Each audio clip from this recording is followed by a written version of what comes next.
प्लॅस्टिकच्या डब्याचा छंद काही माझा कमी होत नाही. डीमार्टमधून परत 2 डब्बे आणले. त्यानंतर या डब्यामध्ये चिवडा काढला, इथे तेल काढून घेतलं आणि हे देवासाठी वेगळ्या बॉटलमध्ये ते तेल काढलं. कारण सर्व डब्बे आज धुवून ठेवलेले होते, त्याच्यामुळे आज भराभरीचीच कामे चालू आहे. त्यानंतर इथे ही भाजी आहे चाकवताची. आता तुमच्याकडे याला कशाची म्हणतात नक्कीच सांगा.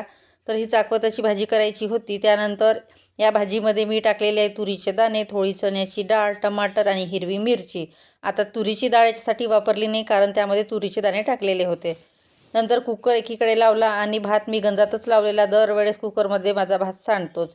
त्यानंतर बघते तर काही मिरच्या अर्ध्यापेक्षा जास्त लाल झाल्या, तर त्या निवडल्या. त्यानंतर हे लोणच्याच्या बॉटल इकडे ठेवलेले आहे आणि नंतर इथे रात्रीचं जे वरण होतं त्याला तडका दिला. एकीकडे भाजी झाली. म्हटलं हे होईपर्यंत तुरीच्या शेंगा निवडायच्या आहे.